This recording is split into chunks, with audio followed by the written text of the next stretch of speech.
Hi, welcome to another talk time. This is about you and your marketing strategies. So it's great to be the best hypnotherapist in the world, but if you don't know how to put yourself out there into the marketplace, it's going to be tough. And I want people to be thriving in this career, and you do need to know how to, get the right client that makes sense to you, and also build your business in the way of branding and networking and all of those things. So we're going to be talking about that today. Did you know that 47% of business owners manage their own marketing? So I guess that's almost half businesses out there. And it's expensive to get someone to help you with your marketing. But hopefully today we're going to welcome Teresa. We're going to have a chat about marketing a hypnotherapy business.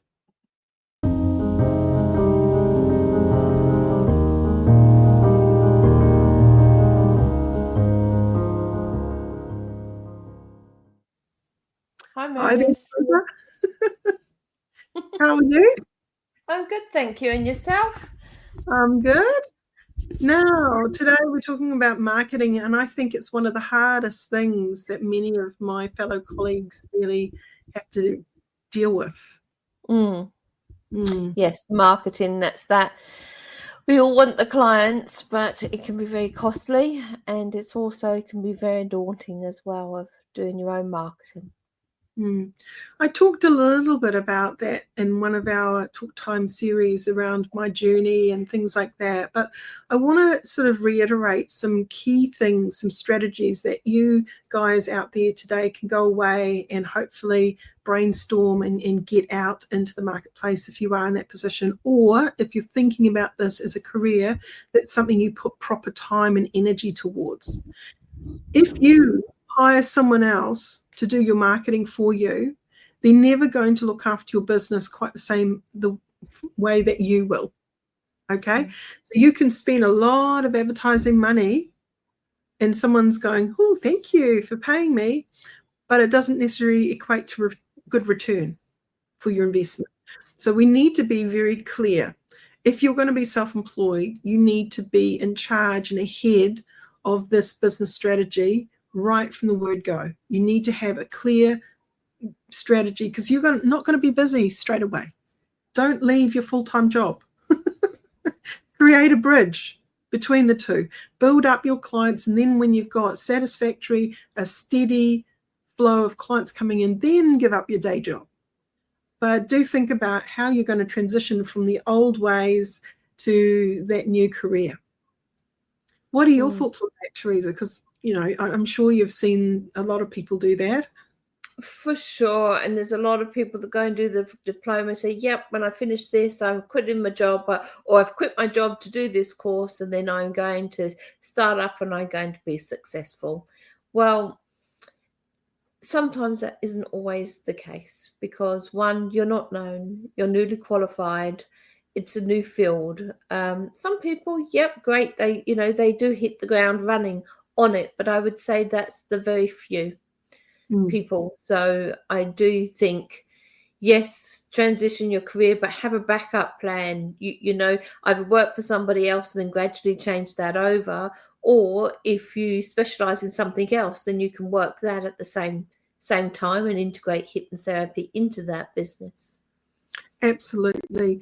You've got to have a clear marketing, strategy of timing that's realistic to the marketplace. If you've got a huge population, for example, in New Zealand, we're tiny. And if you go to an Australian population like Melbourne, it's like New Zealand, all in one little place. And you cannot get the same flow of clients when you're in a small economy. It just doesn't happen like that. So you might also need to think, am I going to have online presence as well, that I can grow that global reach rather than just having my small environment where I am? The thing is, you've got to think about these things well before you are ready to start. I really invite people to sit down and create a business strategy, a business plan. Step one, What does that look like? And be mindful, because there's a lot of, I know, out there on the market, on the website, American marketing strategies. We are not America. We are small, like you were saying, and what works for America may not appeal to the Kiwis. Exactly. There is definitely really great advice out there. I'm not going to be saying I'm the top marketing expert, but I've been around for long enough to know what works and what doesn't. That I can say. And it's an ongoing journey. We're evolving as the world evolves. We have to evolve with that, and so too our marketing strategies. So let's look at LinkedIn for a moment and getting your profile up there. So I definitely say go and be seen on LinkedIn. Why is LinkedIn important? Well, Facebook is for your friends, for family and connection. But LinkedIn is your professional space where you can say what your training is and what your niche is, what you're about. That would be really, really important, because a lot of people who are looking for someone will actually look on LinkedIn. Are you a real person? Are you someone? What's your background? I just want to share with you at the moment for that. So currently people will know, I am part of the NZAPH Association, as yourself are. And I'm looking at inviting different people, different speakers to come in to talk about various topics for our professional development as an association. Now, I've had a couple of speakers that I've invited that have actually come back to me and said that they've Googled me and they've had a look at my various social media platforms. So that is LinkedIn. They're not interested in the Facebook. They might go and have a look in the Facebook as well, but it is LinkedIn. So the world has changed. People are sitting there and they go to one of the first things they do is stick your name in and Google it. Yeah.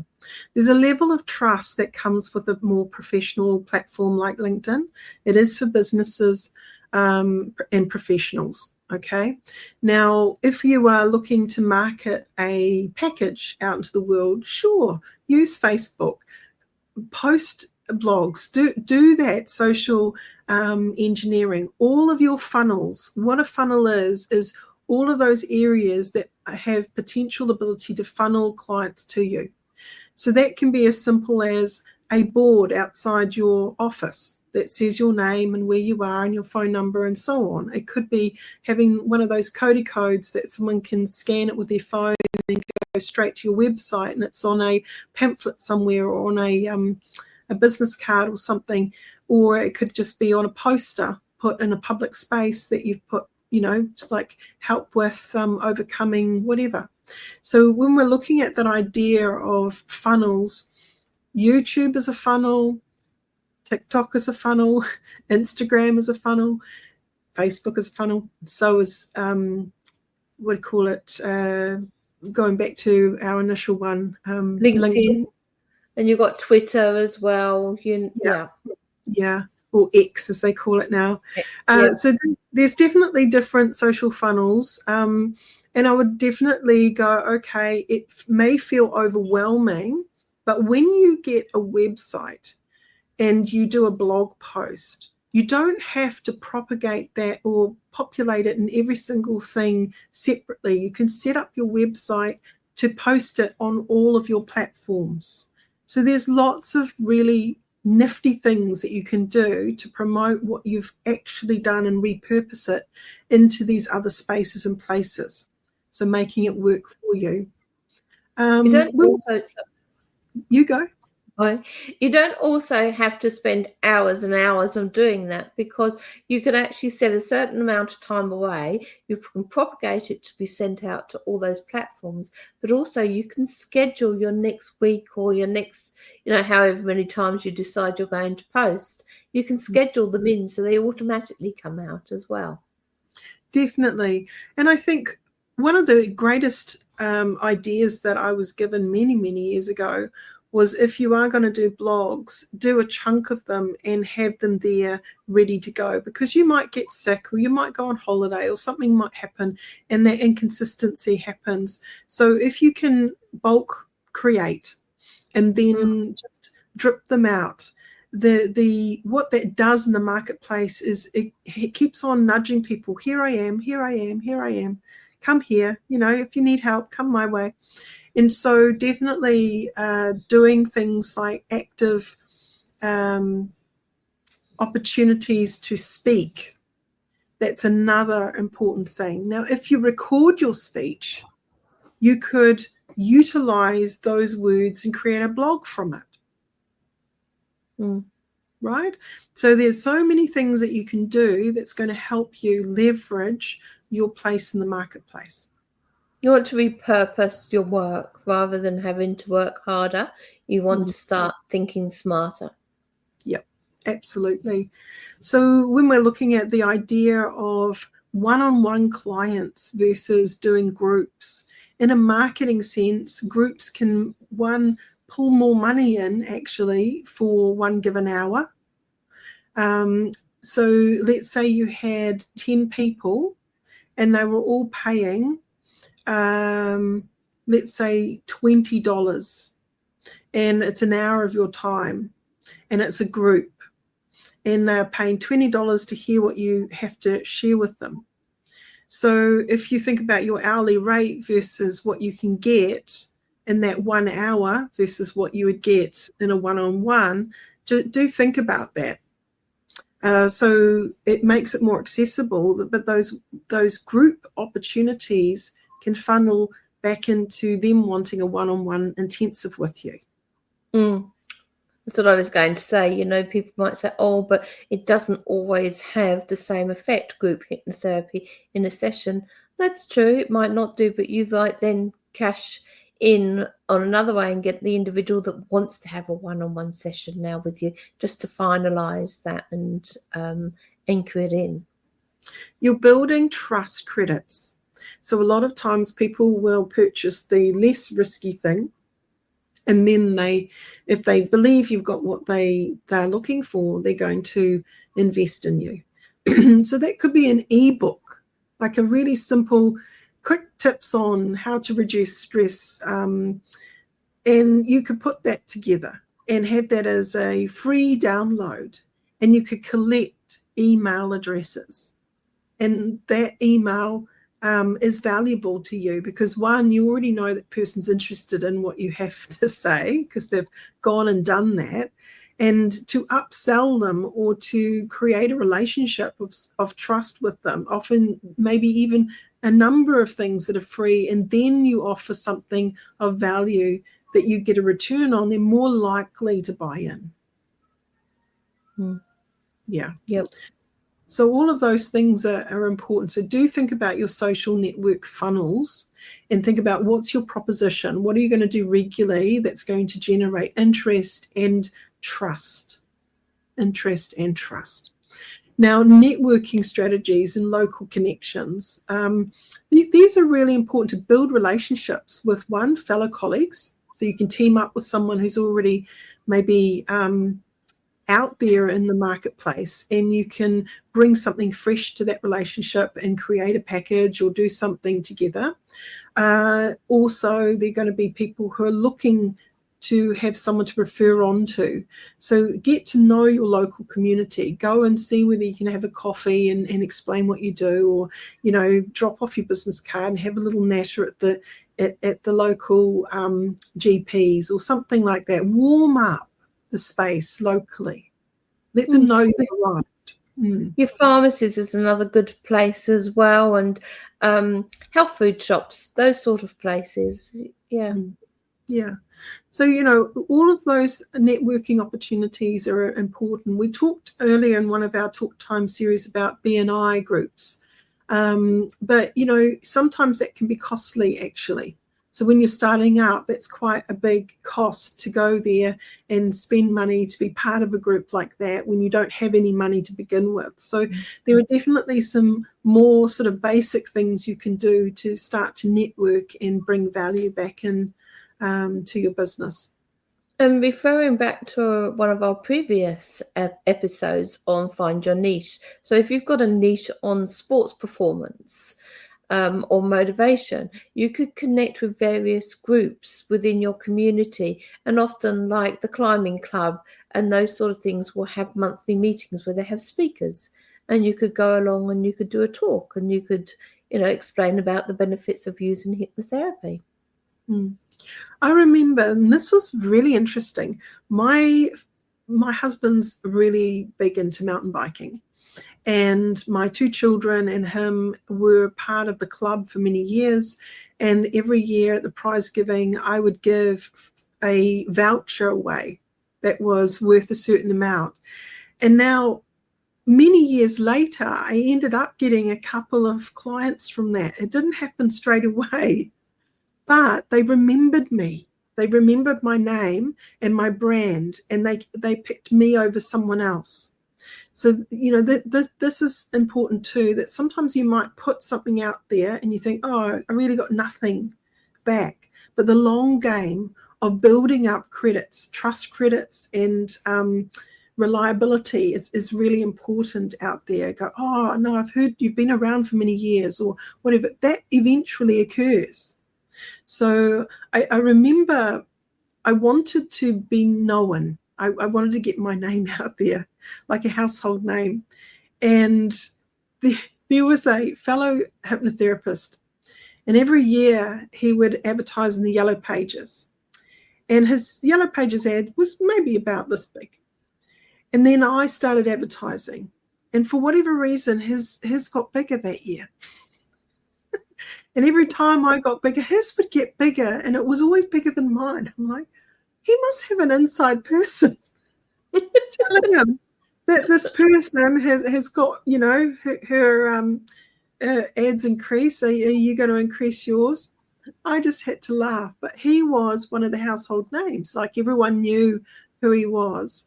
And I thought, I want that. I want to be at that point where people remember my name.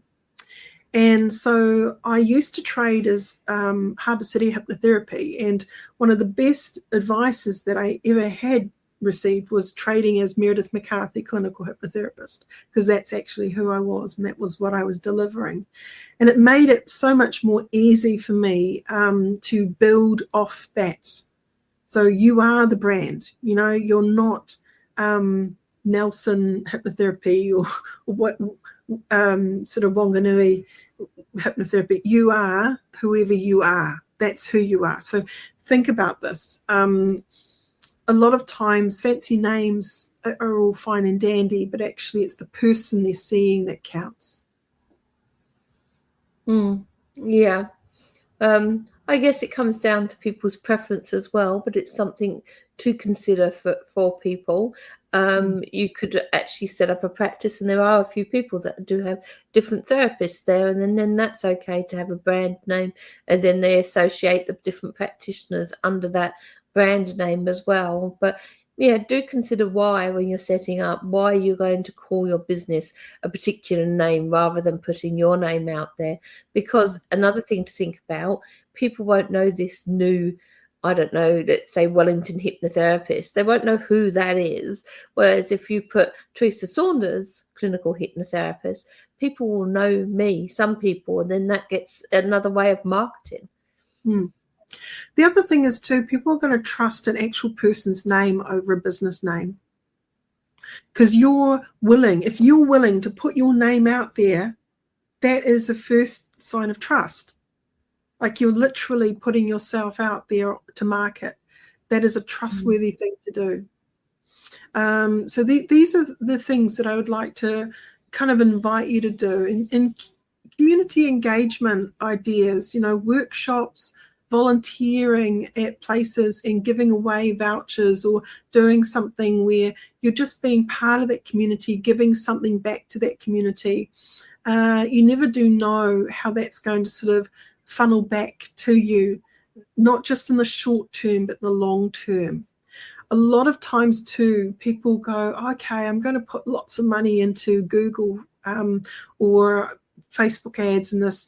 That's okay. But as soon as you stop putting that money in, you're going to stop getting the people interested. So you need to get to a point where you don't have to feed that machine all the time to get clients. So at the beginning, sure, little spurts of getting a Google ad campaign going, that's fine. But don't think that that's forever. You need to work on your other funnels so you can start to get that collective interest in you and those conversions in you. The other thing is too, especially early on, I used to do this manually because this is like years ago before computers existed, really. The internet wasn't a thing. I had a little wee book in my waiting room, and after I'd finished a journey with a client, I'd simply ask them, look, would it be okay if you wrote down your experience? So if people coming in for the first time, they can read it and they can kind of have a little bit of an understanding about what that's like. And would it be okay if I were to put that in a advertising or other things? And they go, sure. And they'd write something lovely and I'd have that there. And later on, I would plug that in and I'd add that to my website. So I had this book of wonderful feedback. And the same thing with workshops. After you've done a workshop, get your the people who have attended to write something nice about you and say, is it okay to post that up somewhere? Can I use that? That is an important part of, again, trust credits. Now, at the beginning, it may be that you might need to give away to get. So a lot of people on LinkedIn might connect out there and say, look, I'm going to give some free sessions away in exchange for feedback, for testimonials. So this is a way that you can start to leverage more and more clients once you've got those trust credits and you've got those testimonials to back you. Yeah. What are your thoughts on? Yeah, I do think that's really good. A lot of people also asked for a Google review. I am a bit cautious personally about Google reviews in the fact of that if somebody's coming to see you as a hypnotherapist, they have to have their name attached to that Google review, which is good for credibility, but maybe not for privacy reasons. There may be people that don't actually want to have their name fully attached to the reason why they come to see you. So giving them the opportunity to actually send that to you on email or write it down, and you just use their initial or their first name or something like that, just so that it's a bit more anonymous, you know? Yeah. I've both got the Google reviews option, and I've also got another testimonial plugin in my website that I pay for, that people can put video testimonials and also other testimonials, but they have an opportunity to either put just their first name or an alias if they want to. So so no personal stuff is really out there for people to see. So I think in this field, you do need to be mindful of confidentiality and just honouring that client's journey, because they've come to you and you don't want to come across as just using them for that purpose. So being mindful about how you invite that and who you might ask that from. Yeah, for sure. Yeah. Excellent. So we're coming to the end of this today's talk time. So are there any things that you'd like to add before we finish up today? I would think just before if you're watching this and you're thinking of actually considering as hypnotherapy or hypnosis as being your career and studying that, then do check out your website, and also start thinking about marketing, because it may seem a long way off, but you need to start getting it out there before you're ready to launch, because you want people to know who you are and what you are. And even as a student, you can be offering sort of free or nominal fee for actually having a session with you.